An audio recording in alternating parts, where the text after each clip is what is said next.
un grupo polifilético, es decir, muchos orígenes, ¿ya? Y hay algunas de las características que lo reflejan. Algunos son unicelulares, la gran mayoría, y los muy poquitos pluricelulares. Tienen varias estrategias de movimiento. Se mueven por cilios, flagelos o pseudópodos. La nutrición, ¿cómo se alimentan? Algunos de ellos son autótrofos y otros son heterótrofos. ¿Qué significa que un organismo sea autótrofo? ¿Qué fabrica su alimento?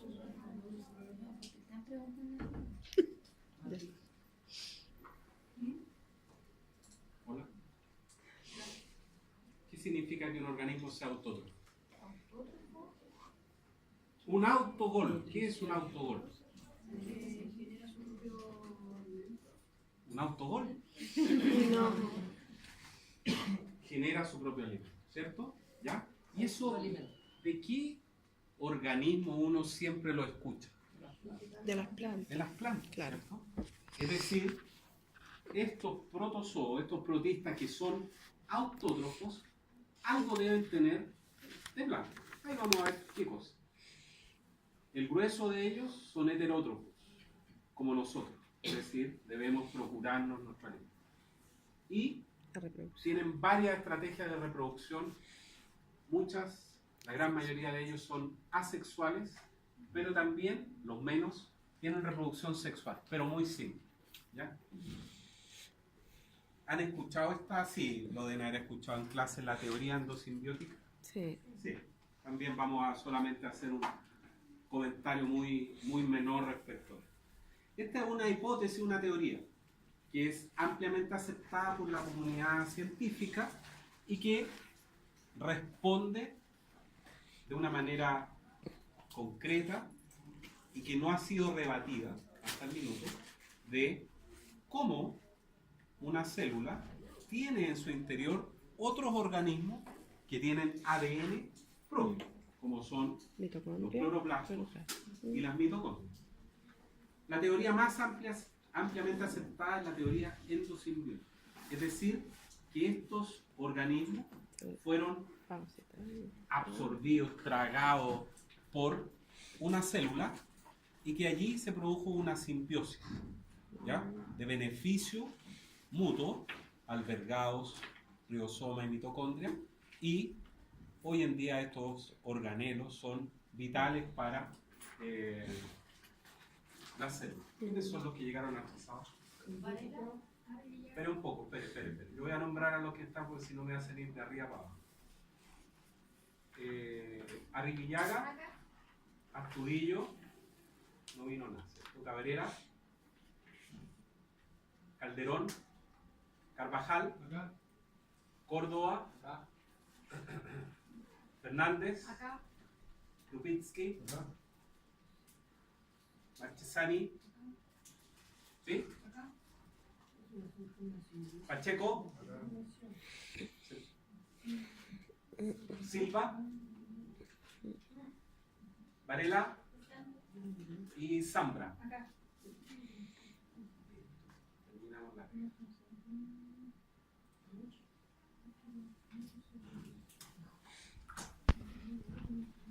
Ya. Este esquema lo vamos a ver varias veces durante el transcurso de la asignatura y vamos a ir progresivamente avanzando cuando desde la próxima semana comencemos a ver platelmintos desde aquí y vamos a comenzar a recorrer hasta llegar finalmente a los cordados. ¿Estamos? Pero vamos a decir un par de palabras respecto de los protistas en este esquema de clasificación ahí. ¿Y qué es lo que vamos a decir? Que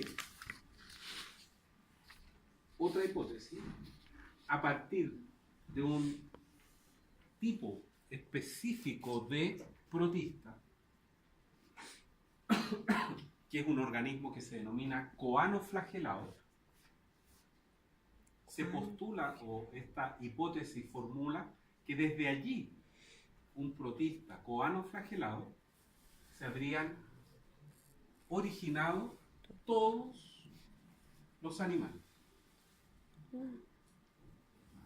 hipótesis. ¿Ampliamente aceptada hoy día? Sí. ¿Que no ha sido rebatida? Sí.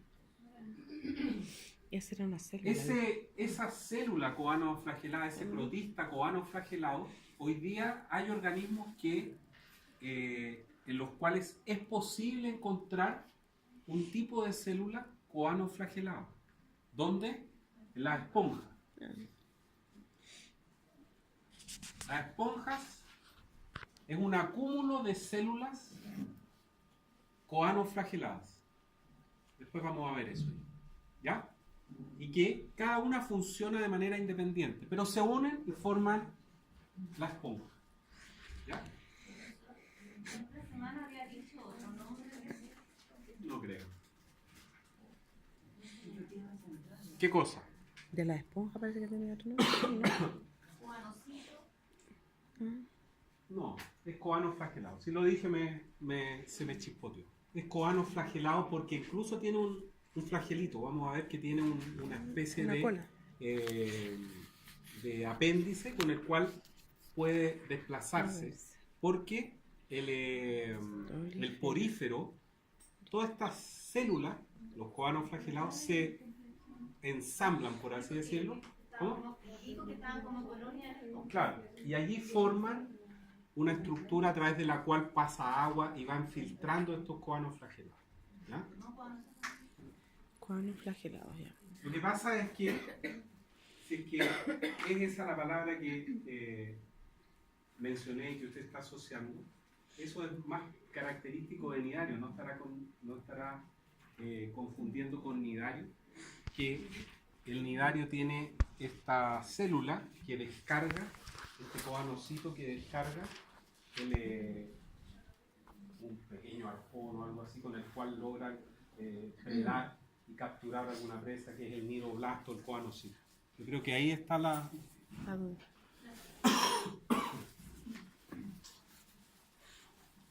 Siga. Bueno, aquí en esta imagen queda claro el origen múltiple que tienen los protistas, muy diversos, con organismos que originan los distintos grupos y que prácticamente no tienen nada que ver uno con el otro. Esto es lo que nos vamos a conversar. No, Usted ya lo vi. no conoce y está experto en esto, mitocondria, retículo endoplasmático, lisosoma, aparato de Golgi, etcétera, etcétera. ¿Ya? Lo mismo ahí. Aquí sí vamos a hacer un par de cosas, ¿ya?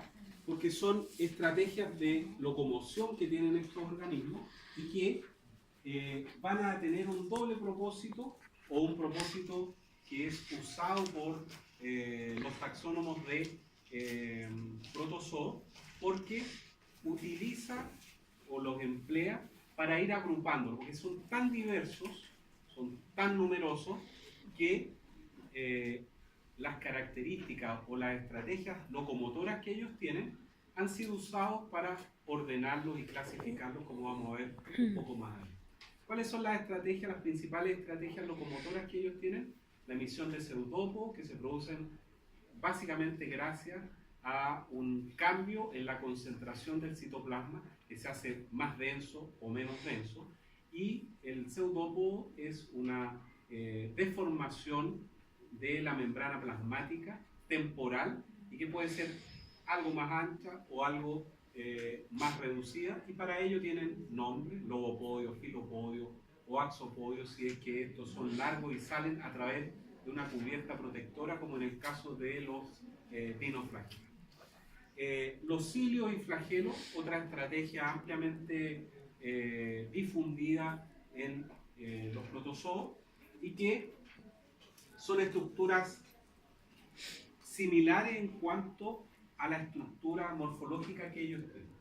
Tienen 9 microtúbulos que rodean la superficie externa y un par central. ¿Cuál es la diferencia? El tamaño. Los cilios son más bien cortos, mientras que los flagelos son más bien largos. El número de cilios, cuando en un protozoo están presentes, prácticamente recorren toda la superficie, mientras que los flagelos están reducidos al número de 1 o 2. Y los cirros son cilios fusionados que van a participar en algunos grupos de protozoos que se desplazan en el fondo marino. Ahí están los pseudópodos, que es una deformación temporal de la membrana plasmática producto de el cambio de concentración del citoplasma, la fase de gel y la fase de sol, todo eso que ustedes los axopodios, aquí está el cuerpo del protozoo. Por lo general hay una membrana dura de celulosa que los recubre, y estos axopodios que salen a través de pequeños orificios que tienen esta testa, esta cubierta que protege al protozoo. Los cilios de este paramecio, que recubren prácticamente todo el cuerpo y son muy cortitos y que van a tener varias funciones como vamos a ver. La principal, tal vez la más llamativa o la más usual, es el hecho de que los utilizan para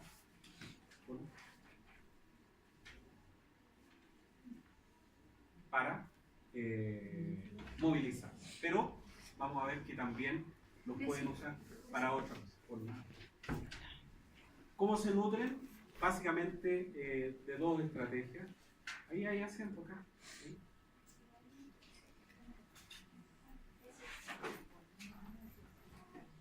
Autótrofos, un grupo importante que uno inmediatamente lo relaciona con plantas, que son capaces de generar su propio alimento.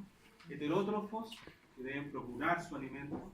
Ahí tenemos dos posibilidades: aquellos que deben fagocitar el alimento, cuando el alimento es de un tamaño más grande, y ese proceso se realiza a través de la fagocitosis, y ahí hablamos de un organismo heterótrofo que se alimenta holozoicamente, o bien saprozoicamente, cuando las partículas que ingiere, que consume, que pasan a través de la membrana plasmática son bastante pequeñas, y estas pueden ingresar al interior por simple infusión o por algún otro proceso más menos no tan simple como la difusión. Y hay casos en los cuales, como los organismos autótrofos deben estar en presencia de luz para que se desarrolle la fotosíntesis y se genere el producto alimenticio, que es el almidón. Cuando no hay luz, obviamente ese organismo no se alimenta o no puede alimentarse. Pero en algunos grupos de organismos autótrofos, cuando están en oscuridad, pueden de igual manera capturar algún alimento, y ahí se habla de algunos protozoos que mezclan la condición autótrofa y la heterótrofa. Se habla de organismos mixtos. Hay una vacuola alimenticia a la cual se asocian otras pequeñas vacuolas, ¿ya?, o lisosomas en estricto rigor, con las cuales esta vacuola digestiva se asocia, y este lisosoma vierte en el interior enzimas digestivas para degradar el alimento. Una especie de estómago, guardando todas las proporciones del caso. Estos organismos de igual manera intercambian gases respiratorios, ¿ya? Pero no hay un pulmón, no hay una branquia, no hay nada que se le parezca, y los gases única y exclusivamente penetran en el interior por simple difusión. De igual manera, realizan un proceso de osmorregulación, es decir, de eliminación de desechos, o bien de eliminación del exceso de agua que puede ingresar al interior. ¿Quién realiza ese trabajo? La vacuola contráctil. Esa vacuola, la vacuola contráctil, está presente en muchos protozoos que son de agua dulce, pero está ausente en aquellos protozoos que viven en agua salada. ¿Por qué?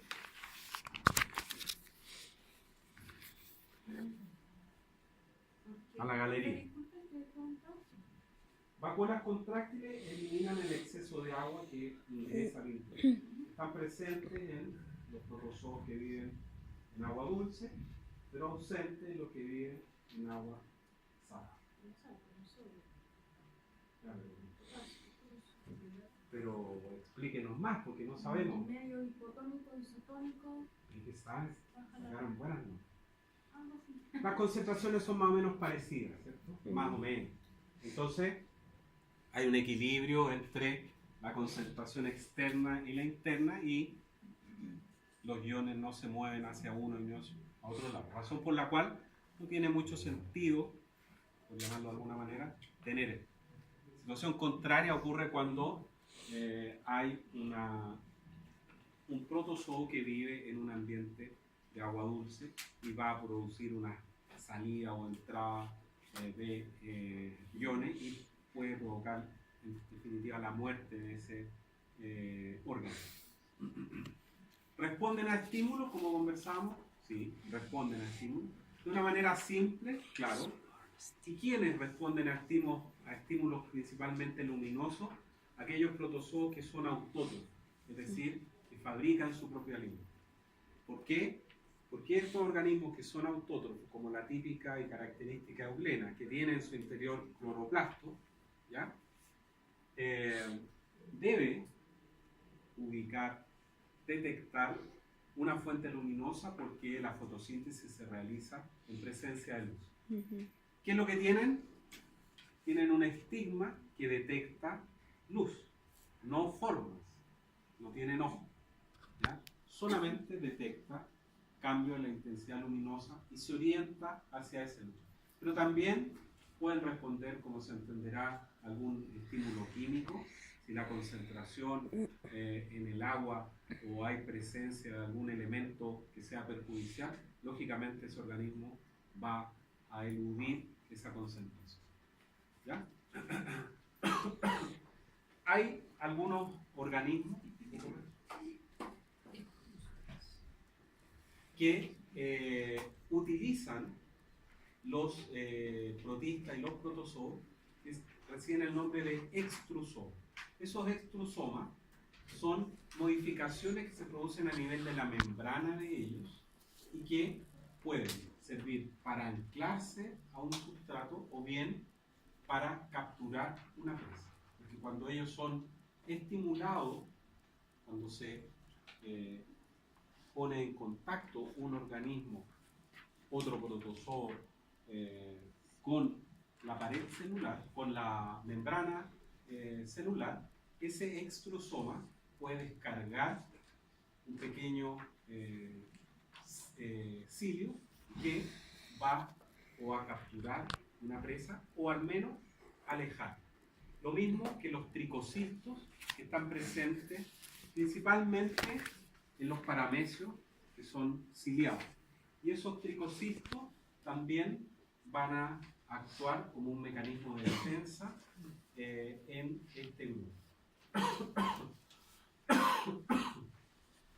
La reproducción es mayoritariamente asexual. ¿Qué significa eso en la práctica?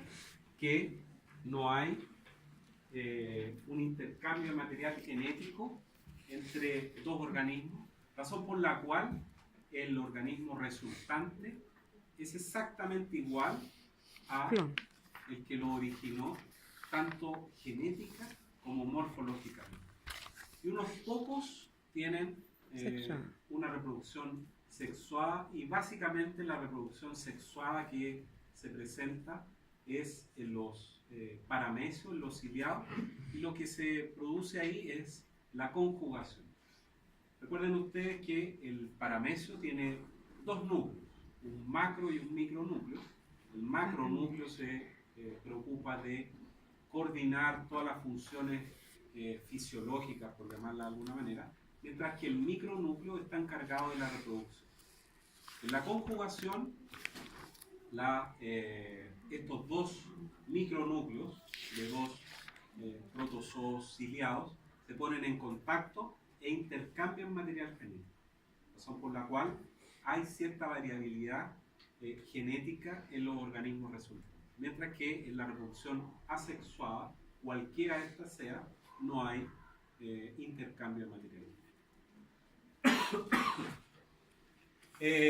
Tal vez más interesante para el punto de vista de las enfermedades que vamos a comentar es la esquizogonia. ¿Ya? Este proceso tiene por finalidad aumentar rápidamente el número de individuos. rápidamente. ¿Ya? Los dos procesos anteriores, la fisión binaria y la yemación, son literalmente cuando un individuo literalmente se parte por la mitad y origina dos individuos que son exactamente iguales, y ahí hablamos de fisión binaria, o bien cuando esos dos individuos resultantes, uno es de mayor tamaño, que se denomina madre, y uno de menor tamaño, que es uno más pequeñito, y ahí hablamos de yemación, ¿ya? Pero los organismos resultantes, ya sean algo más grande o algo más pequeño, son exactamente iguales genéticamente. En el caso de la esquizogonia es particularmente interesante porque va a tener como finalidad última reproducir un número asexuadamente, un número importante de individuos. ¿Para qué?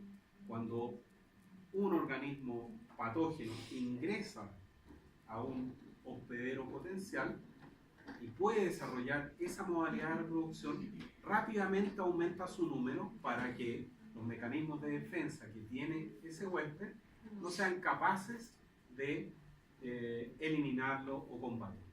Ahí está la fisión binaria de un paramecio en el cual se parte literalmente y se originan dos que son exactamente iguales. Lo mismo allá arriba, etc. ¿Ya? Aquí está el ciclo de que estábamos conversando y que se desarrolla básicamente en un grupo específico de protozoos que son los esporozoos, y que vamos después a mencionar algunos ejemplos que son bastante familiares. El ciclo se desarrolla de la siguiente manera. Partamos, como es un ciclo, podríamos partir en el exterior o al interior de un animal, pero aquí vamos a partir al interior de este animal. Este esporozoito, ¿ya?, que estaba en el medio, va a ser consumido, tragado involuntariamente por el animal, e inmediatamente va a pasar por estados sucesivos de desarrollo en un proceso inicial que se denomina la esquizogonia, hasta que de este esquizonte va a pasar al merozoito, y allí va a entrar en otra fase del ciclo reproductivo, que es la gametogonia, en el cual se van a formar un macro y un micronúcleo que van de alguna manera a fecundarse. El macronúcleo es el femenino y el micronúcleo el masculino. Se van a fecundar y se va a formar un cigoto que va a originar, después de un tiempo, el esporoblasto, que es el estado infectante y que sale al exterior y que se mantiene producto de una cubierta que lo protege y lo aísla del medio ambiente, a la espera de ser consumido en el agua, en los alimentos, por un animal. Cuando eso sucede, este esporoquiste se transforma rápidamente una vez que queda liberado y una vez que el animal, los jugos digestivos degradan la cubierta que lo protege, rápidamente se transforma en el esporozoito y el ciclo vuelve a comenzar. ¿Cuál es la finalidad aquí de esto? Aumentar rápidamente el número de individuos. Aquí hay algunos, vean, esto es una célula, está lo mismo de que, y vean el número que aumenta rápidamente. Los esporozoos y los apicomplexos, que son los organismos que principalmente desarrollan esta modalidad de reproducción, son protozoos en su gran mayoría parásitos, endoparásitos celulares, es decir, son pequeños. Pequeños. ¿Ya? La reproducción sexual, básicamente esta, que es la reproducción por conjugación que comentábamos hace un rato. Ahí está el macronúcleo de un paramecio cautatum que se ven en cualquier curso de biología. ¿Lo vieron ustedes? No. ¿No? Eso no. Bueno, que se debería ver en la mayoría de un ciliado que es de vida libre, que no causa ningún problema, de agua dulce, y que tiene, como les contaba, dos núcleos. El macronúcleo, que se preocupa básicamente de la vacuola digestiva, la vacuola contráctil, los lisosomas, de coordinar todo ese funcionamiento, y un micronúcleo que va a tener material genético y que se preocupa de la parte reproductiva. ¿El micronúcleo es ese? ¿Ese que está? ¿Perdón? ¿El micronúcleo es solamente Eso. ese? Gracias. ¿Ya? Y ese micronúcleo, cuando entra este paramecio en reproducción por conjugación, reproducción sexual, intercambian material genético y estos dos individuos resultantes son distintos genéticamente a los que originaron este proceso de reproducción sexual, que es, por cierto, bastante simple. ¿Cómo se clasifican?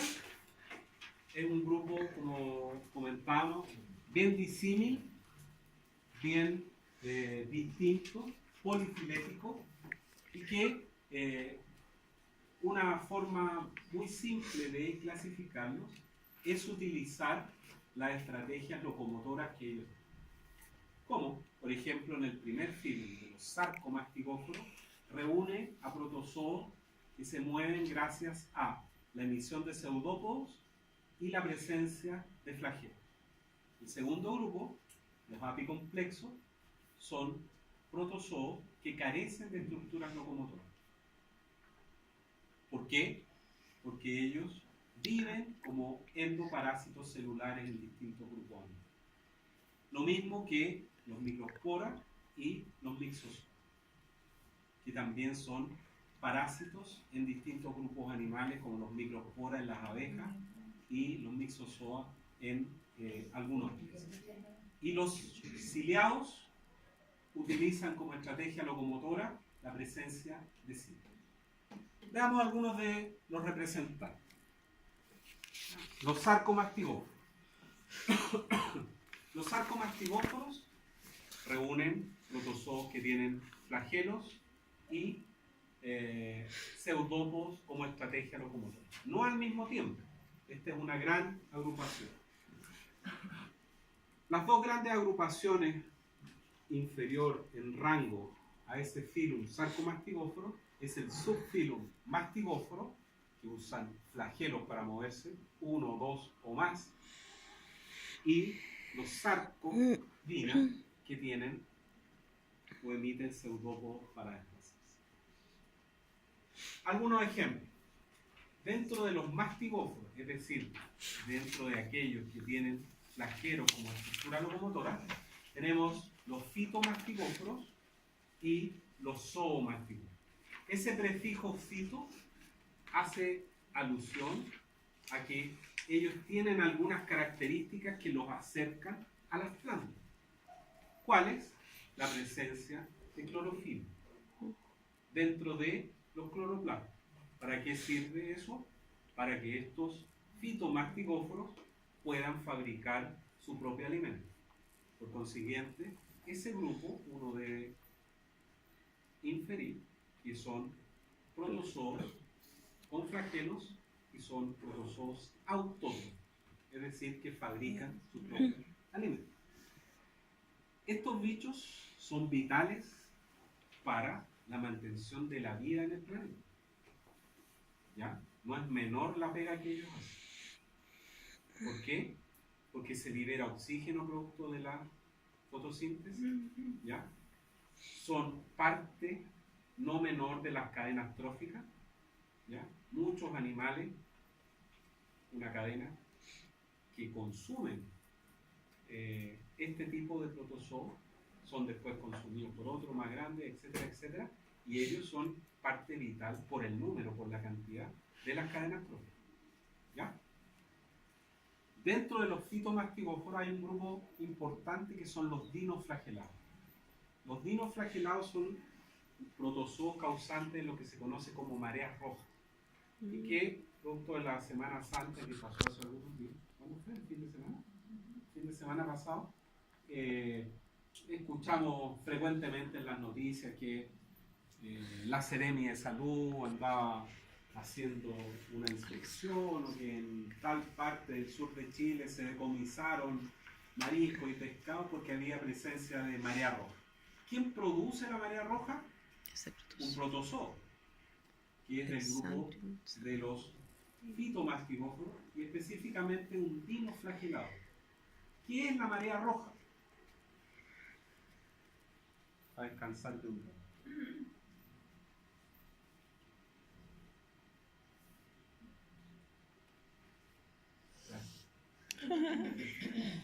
Sinceramente, el apoyo. Gracias por el apoyo. ¿Qué es la marea roja? ¿Alguien la ha escuchado o no? Porque a lo mejor yo no la he escuchado. Gente joven de noveno dice. Todos escuchamos la marea roja. Que produce trastorno estomacal. No sé ¿Ha qué. escuchado la marea roja? ¿Sí? ¿Y con relación a qué?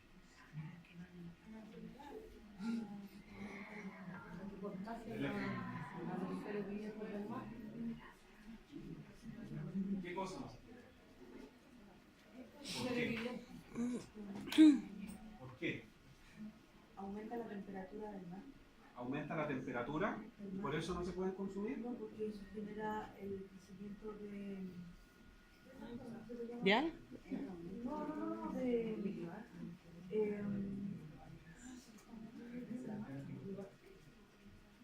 ¿Eutrificación se llama eso?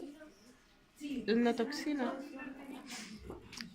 Consumen el Señor. oxígeno. Es la proliferación de algas, efecto del organismo. Ya lo googleo, pero- La eutroficación se llama eso, profe. Yo estoy sordo y tampoco soy compañera. Es la proliferación de ciertas algas que producen un daño al organismo. Ya.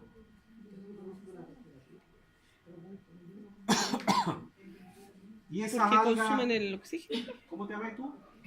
Julio. ¿Y esas algas, de dónde salieron? Aumentó la temperatura.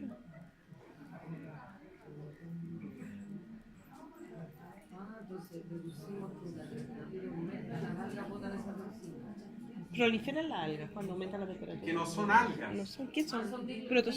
Dinoflagelados. Lo dije yo. Disculpe. Dinoflagelados. Pero ¿por qué los periodistas dicen que son algas? No sé por qué. Porque clorofila. Claro. No es alga. Es Es un protozoo. un protozoo. Ah, qué bueno. ¿De qué grupo? De los dinoflagelados. ¿Y qué es lo que se produce? Claro, por aumento de la temperatura, porque hay mucha disponibilidad de alimentos en una bahía, en algún lugar, etc. Se produce un rápido aumento de estos dinoflagelados. Ujú. ¿Y qué es lo que ocurre? Que estos organismos eliminan sus Toxinas. desechos metabólicos y algunas toxinas al agua. En Chile, el alga, que ya usted sabe que no es ¿Qué? un alga, Un protozoo. es el Alexandrium catenella, que produce la marea roja. El dinoflagelado aquí, el chilito. ¿Ya? ¿Y qué es lo que hace? Que mariscos y pescados Ujú. consumen agua. ¿Para qué? Para alimentarse. ¿Quién, por ejemplo, consume agua?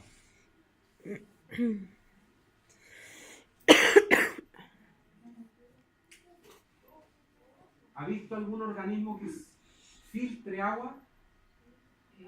Sí, las machas vimos hoy día nosotros. Sí. Las machas. Sí, pues. Por los sifones. Recuerden que las machas que ustedes vieron hoy día en el práctico Sí. carecen, no tienen rádula, Mm. que es una de las características distintivas de los moluscos, presencia de rádula. ¿Qué es lo que es la rádula? Una especie de cofina, de diente que Se tienen va arrastrando. en el inicio de la boca y que ellos la pasan por un sustrato para desprenderlo y alimentarse de eso. Mm. Los bivalvos no tienen eso. Mm. ¿Cómo se alimentan entonces? Filtrando agua. Mm. Ingresa el agua por el sifón inhalante, oxigena la branquia, sacan el alimento eliminan los desechos y también se quedan con las toxinas que produce el Alexandrium catenella. ¿Ya? Por eso es peligroso consumir ese María. marisco, ese molusco, cuando hay marea roja. ¿Ya? Las toxinas que ellos pueden producir pueden provocar desde una agilidad importante para ir al baño, desplazamiento rápido, veloz, ¿ya? O bien casos graves, los cuales se puede producir muerte en las personas. ¿Sí? La concentración de las toxinas es Muy alta. ¿ya? Por eso la autoridad sanitaria, la Serenis, tienen que velar porque no haya en el lugar donde se están realizando extracciones presencia de marea roja. ¿Y por qué se llama marea roja?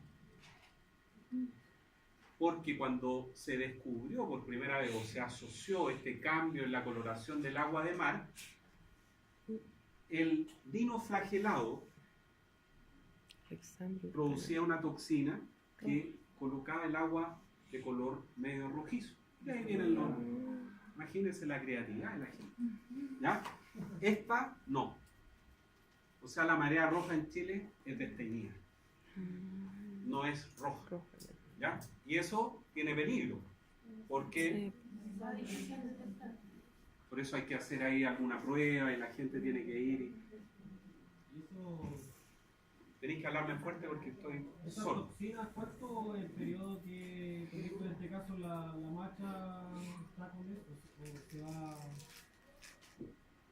¿Tiene algún cierto periodo? Sí, debe tener. Yo en realidad no sé cuánto. ¿Porque no muere mucho? No muere.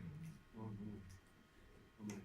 Pero me imagino del minuto que se detecta, hace inviable el consumo hasta que la concentración de estas toxinas sea bajísima y prácticamente si tú te comes una mancha, claro, finalmente con la corriente y todo eso, si la población del Alexandrium disminuye, probablemente eso va a ir y no va a tener un riesgo para la salud de las personas. Pero ¿cuánto tiempo? No sé.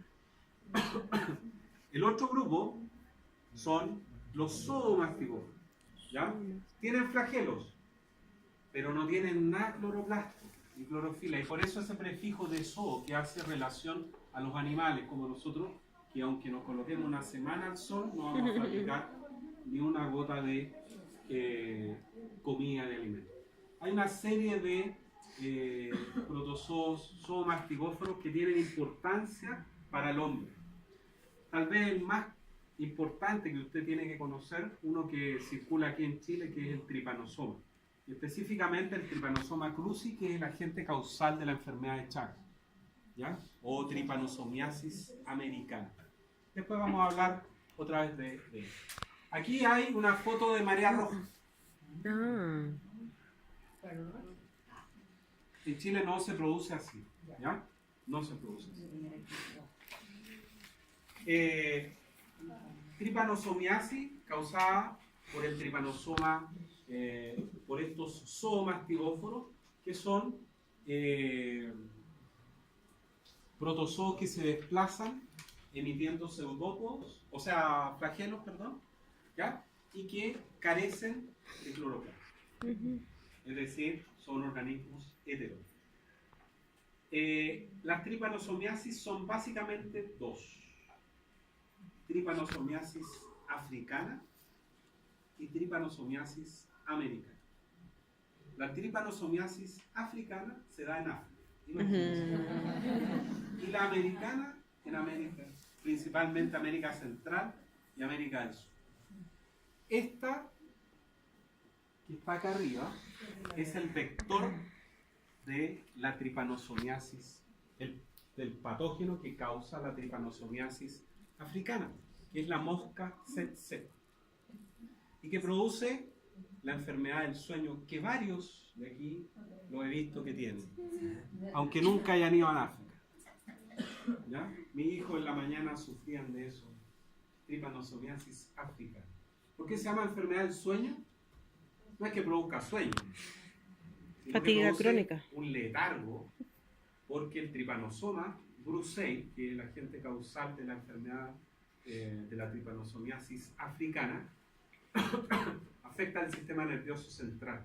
Entonces las personas tienen un aspecto de sueño, de letargo, pero hay un daño hacia el sistema nervioso. Son fregadas estas moscas, ¿ya? Es una mosca que es media pariente de la mosca doméstica, pero tiene modificaciones, por eso digo media pariente. Y se alimenta porque la trompa de esa mosca se ha modificado y tiene pequeños dientes con los cuales rompe la piel, porque se alimenta de sangre. Entonces estas moscas se posan sobre la piel de las personas Le pican. tratando de picarla y de consumir sangre. Y ahí traspasan el... inoculan el Trypanosoma brucei, que es el causante de la enfermedad. En África es un problema no menor. ¿Ya? La tripanosomiasis americana es causada por el Trypanosoma cruzi. También la tripanosomiasis americana se llama enfermedad de Chagas, que en honor a un científico, a un médico brasileño que en 1909 la describió, ¿ya? Don Carlos Chagas.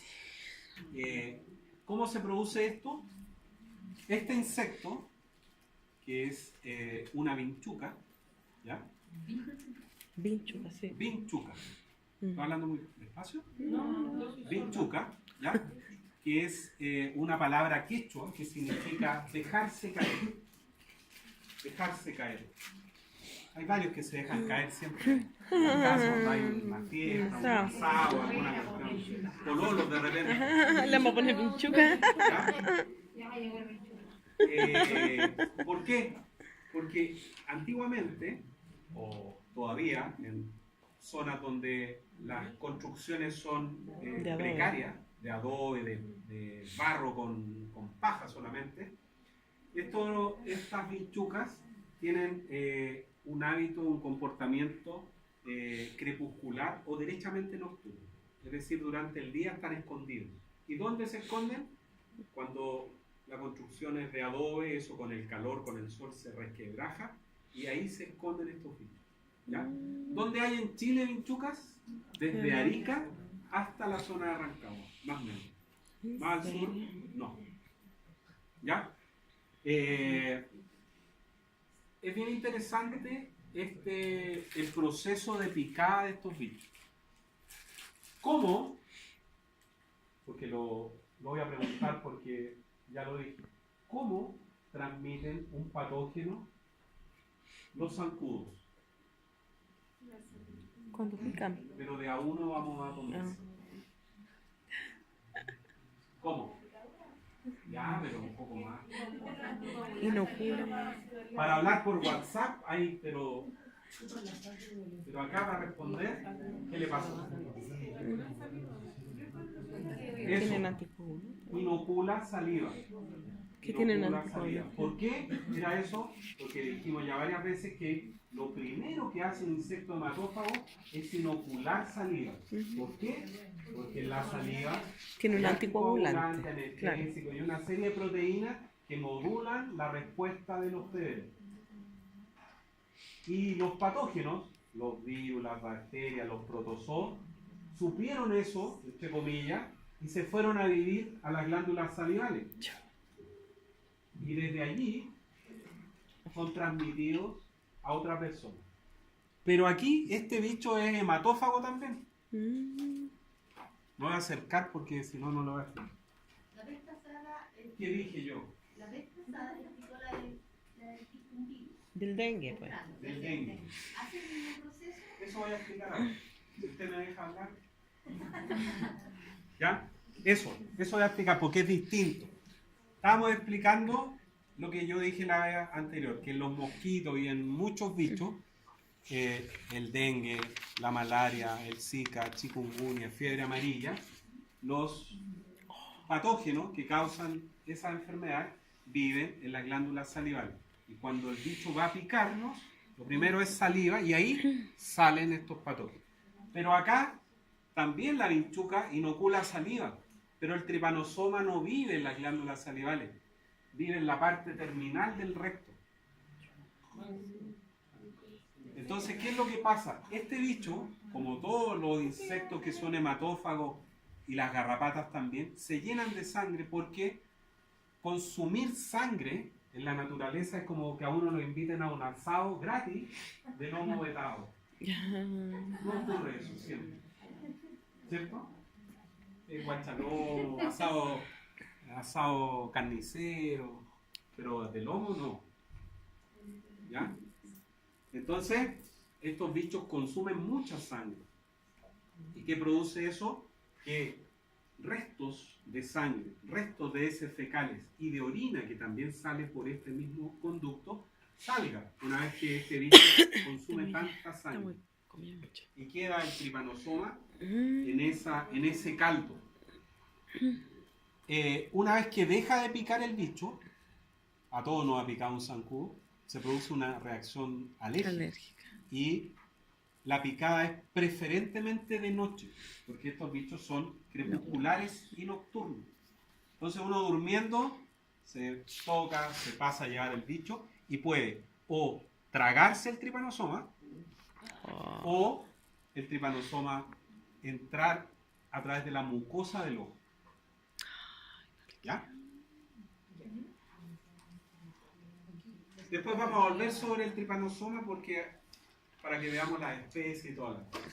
Los sarcodinos no tienen flagelo, pertenecen al mismo gran grupo, los sarcomastigóforos, pero ellos tienen o emiten pseudópodos para desplazarse.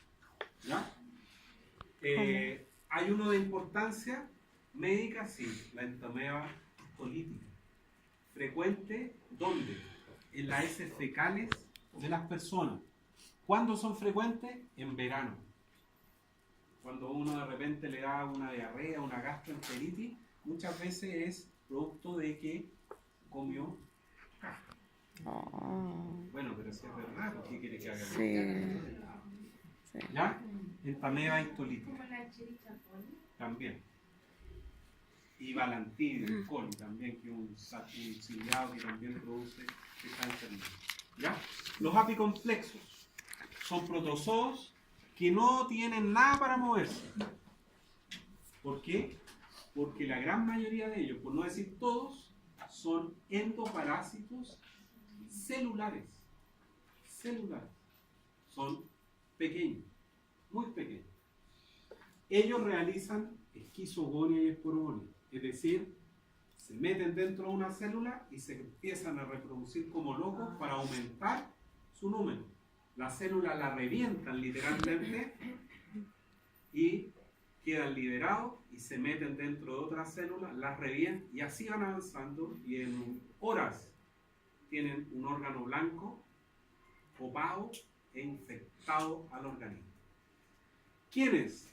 Por ejemplo, el plasmodium. ¿Quién es el plasmodium? El agente causal de la malaria. La enfermedad tal vez más devastadora en el planeta.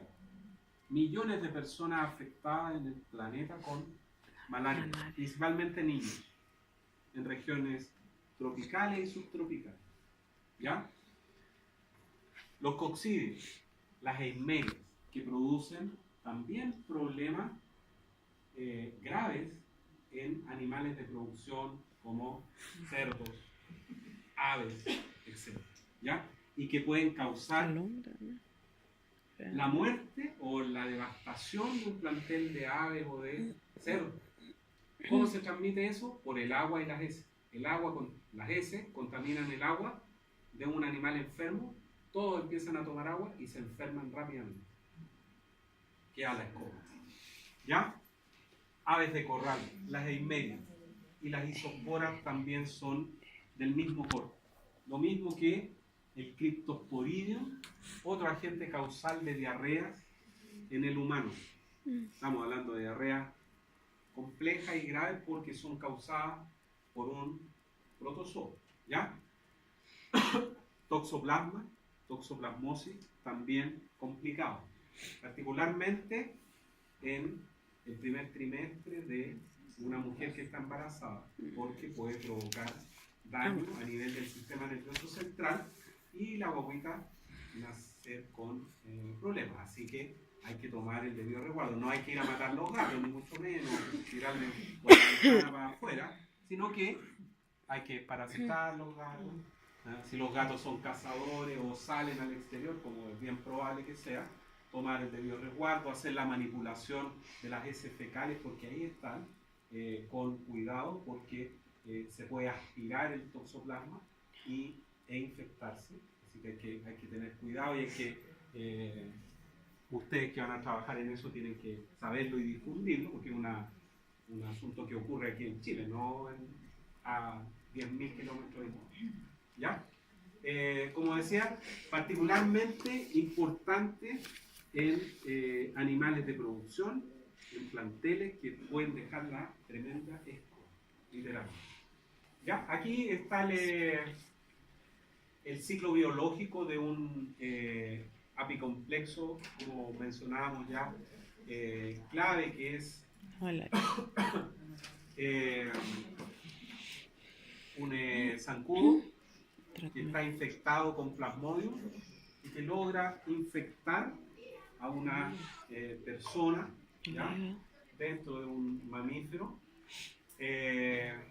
inocula los esporozoitos. ¿Y dónde van a parar los esporozoitos? Al hígado. Primera parada, el hígado. Hay algunos que tienen afectado el hígado, pero no por malaria, sino que por otras causas.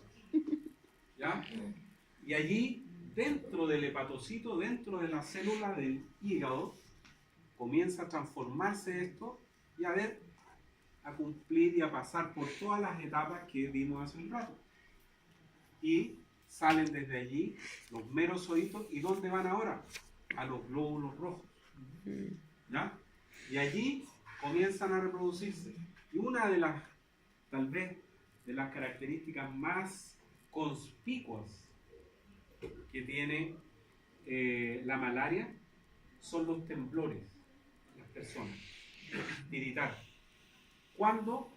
Cada cierto ciclo, no a cada rato. ¿Cuándo? ¿La fiebre? Cuando se produce la ruptura de los glóbulos rojos, generalmente. Sigue, ¿ya? Y se produce fenómenos tan notables en estos bichos, porque ¿cómo saben los gametocitos del plasmodium que tienen que circular a través de o lo más cerca de la piel para que sean consumidos o tragados Por el mosquito. por un mosquito? La evolución. Claro, porque si empiezan a circular por dentro, cero opción. ¿Ya? Y ahí nuevamente viene una hembra de anófeles, succiona, pica y se traga este merosocito, este gametocito, y dentro de este gametocito, dentro del anófele, el gametocito va a transformarse nuevamente hasta que cuando quiere volver a picar, ¿para qué? Para poner huevo, lo primero que hace, inocular saliva y vuelve el ciclo, y así empiezan a infectar a las personas. ¿Ya? El toxoplasma, ustedes lo conocen bien, ¿cierto? Que tiene ciertos riesgos, particularmente las mujeres embarazadas, por lo que ya habíamos conversado. Casos graves en niños nacidos en Chile. ¿Ya? Así que hay que hacerle caso. Microspora, parásitos también intracelulares. ¿Quieren ir a descansar un poco?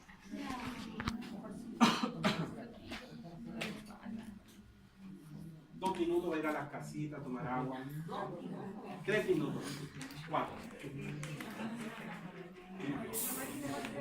¿Cómo le pongo pausa a esta weá? Sí, abajo hay una máquina de café. Arriba.